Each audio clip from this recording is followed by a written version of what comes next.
Nombreuses, je vais faire au féminin pluriel, puisqu'il n'y a que des dames. Oui.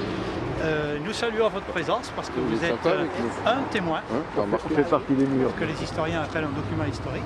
Bien sûr. Excusez-moi pour cette appellation, mais bon, un témoin historique.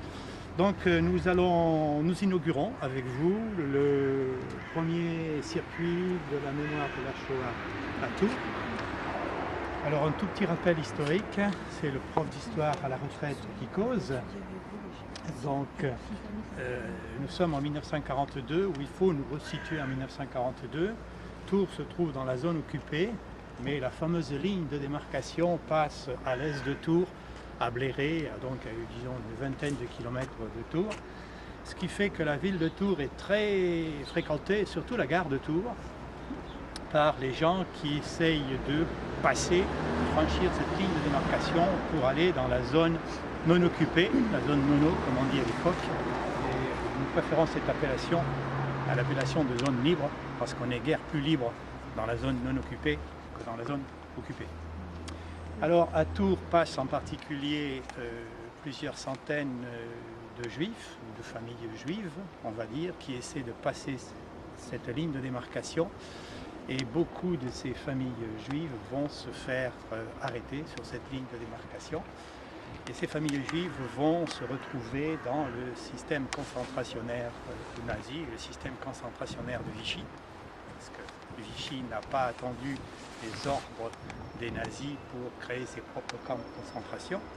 Et à une quinzaine de kilomètres au sud de Tours se trouve le camp de Lalande, de Meaux, dans la petite ville de Meaux, où ont été enfermés plusieurs centaines de juifs qui tous seront déportés à l'automne 1942 à Drancy et de Drancy directement à Auschwitz. Alors, avant la guerre, il existait à Tours une communauté juive pas très nombreuse, comportant quelques dizaines de familles, on dira en tout quelques centaines de personnes. Et cette communauté juive était dispersée dans toute l'agglomération tourangelle. Il n'y avait pas de quartier particulièrement juif, madame peut en témoigner. Non, ils habitaient un peu partout. Ils habitaient un peu partout. On va donc vous mettre sur les pas des habitants de Tours et vous montrer quelle était leur vie, où ils habitaient, ce qu'ils faisaient. Et naturellement, ces Tourangeaux juifs vont tomber sous les coups des lois et ordonnances du régime de Vichy, du statut des Juifs d'octobre 1940. Ils vont être, privés de tous leurs droits de citoyens, de leurs possibilités de vie, puisque leurs biens seront arianisés suivant la fameuse expression. Et donc on va essayer de vous mener sur les pas de ces familles, les lieux où ils vivaient, ensuite les lieux où ils ont été internés, l'école Michelet. On va vous mettre donc dans le contexte de 1942, un petit peu même avant, disons en 1939, avant que ne commencent les tristes années noires. Et nous nous trouvons ici devant donc l'école Mirabeau, et dans cette école Mirabeau se trouvaient 5 petits-enfants, 2 petits garçons et 3 petites filles, dont vous avez les noms, dont les familles vivaient dans les quartiers, et qui ont été arrêtés, internés au camp de la Lande à Mont et déportés à Auschwitz, d'où ils ne sont pas revenus.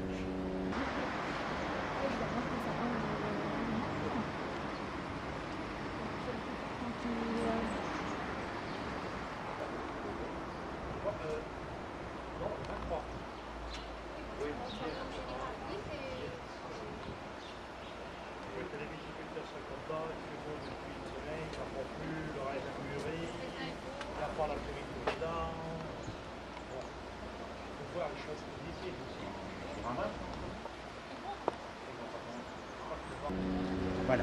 Est-ce que vous avez des questions? Tout ça est très, très libre. Hein. Vous avez le droit de poser toutes les questions que vous voulez. Madame qui avait connu cette période-là. C'est vieux, alors bon, vous allez m'apprendre beaucoup de choses aussi. Oui, ça va me permettre de comprendre des choses que je connais, que je n'avais pas compris. Mais que vous n'avez pas que j'ai réalisé vécu, sur le mais coup. non, sur le coup on vivait Peut-être que ça va vous un peu dans la peur, bien sûr, hein, mais bon. Alain ? Oui, puisque je suis là, ça ne fait pas partie des monuments, mais juste une chose. En mai 40, quand les nazis arrivent ici, ma mère m'avait mis dans une famille à Orchez, près de Blois, 12 km de Blois, et simplement elle a fait le chemin à pied d'Orchez jusqu'à Tours, où elle a trouvé un refuge rue Sébastopol pour fuir les nazis. J'avais 2 mois et j'étais mourant en arrivant, parce que c'était une époque où il fallait éventuellement payer pour avoir de l'eau dans certaines fermes. D'autres étaient très, très généreux, mais ce n'est pas toujours le cas. Sous les bombardements des Italiens qui courageusement avaient déclaré la guerre après. Et donc elle m'a ramené, les nazis étaient arrivés avant elle à Tours d'ailleurs, elle m'a ramené à Orchez où j'ai été sauvé pendant 4 ans. Je ferme cette parenthèse, mais ça fait malheureusement partie de Tours et c'est pourquoi je suis indéfectiblement accroché à Tours et à la Loire. Voilà, je vais rester du côté ouest de la voie ferrée. Vous vous dirigez vers le collège, un collège avant. Continuez tout droit. Il y a un lotissement maintenant. Et ce lotissement, il y a 2 plaques qui rappellent l'existence du camp de la Lande. Alors, une plaque qui a été posée, excusez-moi, il y a déjà une vingtaine d'années, je crois, à la mémoire des résistants, des résistantes, puisque c'était des femmes, des terroristes, comme disaient les nazis à cette époque-là, donc des communistes, résistants communistes, mais pas seulement, internés dans ce camp de la fin 42 au milieu de 1943, mais avant, ont été internés dès 1939 dans ce camp des étrangers qui fuyaient le régime nazi, mais à la suite de la déclaration de guerre, ces étrangers qui se trouvaient dans l'Allemagne nazie, dans les territoires occupés par les nazis, donc étaient considérés par le gouvernement français comme des ennemis. Donc on les a mis dans des camps de concentration, appellation officielle du gouvernement de la République, c'est la Troisième République à l'époque. Et parmi ces étrangers, il y avait une grande majorité de juifs qui fuyaient les persécutions nazies, vous vous en doutez, et donc ils ont été internés là, dans ce camp de la Lande, un mont, qui a eu une histoire, je vais très vite, hein. Il a été plus ou moins ouvert, puis ensuite il s'est fermé, et à l'automne 1942, octobre 1942, la totalité des occupants du camp, ça représente 400 et 500 personnes, a été chargée dans des wagons à bestiaux, emmenée à Drancy, et de Drancy est partie à Auschwitz. Et à ma connaissance aujourd'hui, il n'y a pas de survivants. Il y a un rescapé qui habite Nancy, c'est Jérôme Scorin, mais lui il s'est évadé du camp, après avoir poliment demandé l'autorisation à son père, parce qu'il n'avait que 16 ans, et à l'époque, il fallait demander l'autorisation qu'il avait à donner. Il est donc l'un des rares, le seul rescapé du camp de la Lande aujourd'hui. Voilà. On avait fui l'école, on avait été obligé de partir de l'école. C'était puis, en je ne sais plus quelle année, j'avais 9 ans par là. Oui. Et puis après l'école a été... Après, mais plus tard, oui. Mais ils avaient occupé ça, l'école maternelle en face là-bas, je sais pas, elle y est toujours. Oui. Oui, ils avaient occupé tout ça. Oui. Alors après, on était dans les baraques avec des tranchées dans la cour pour pouvoir se réfugier chaque fois qu'il y avait une alerte. Ils avaient creusé. Seulement, ils occupaient plusieurs années. Voilà. Ils ont occupé. Je viens de lire un texte, hein, vous m'excuserez. Je n'ai pas l'aisance de notre président. Voilà. Donc, en chef de l'État français, rythme de ses conseils les programmes scolaires sur lesquels il veille minutieusement afin de, je cite, relever le sens moral des Français. Je cite encore, dégradé par l'oisiveté, né des conquêtes de 1936.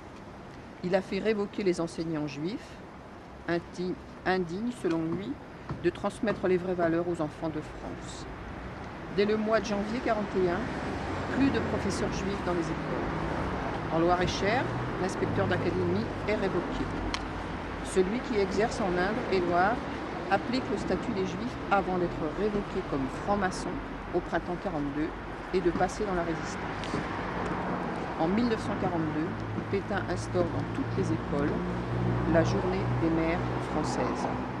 Nous verrons ce qu'il adviendra des mères juives. En avril 1943, le commissariat aux questions juives demande dans toutes les académies un recensement des élèves et des enseignants juifs afin d'organiser un enseignement qui leur sera réservé. L'enquête est diligentée, mais il n'y aura rien de tel d'organisé. Par contre, resteront les listes. Alors là, je vous invite à lire la plaque. Donc à la mémoire de Norbert Cronenberg, 12 ans, René Cronenberg, 8 ans, Estelle Sommerstein, 8 ans, Joseph Sommerstein, 12 ans, Paulette Sommerstein, 5 ans, élève de ce groupe scolaire, arrêté à Tours en juillet 1942, interné au camp de la Lande à Mont, déporté à Auschwitz-Birkenau le 23 septembre 1942, gazé dès leur arrivée au nom des lois de l'Allemagne nazie et de celles de la France de Vichy, parce qu'ils étaient nés juifs.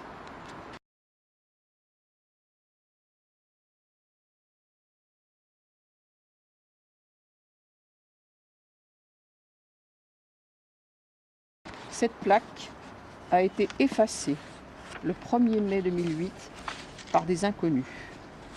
Elle vient d'être reposée par la ville de Tours.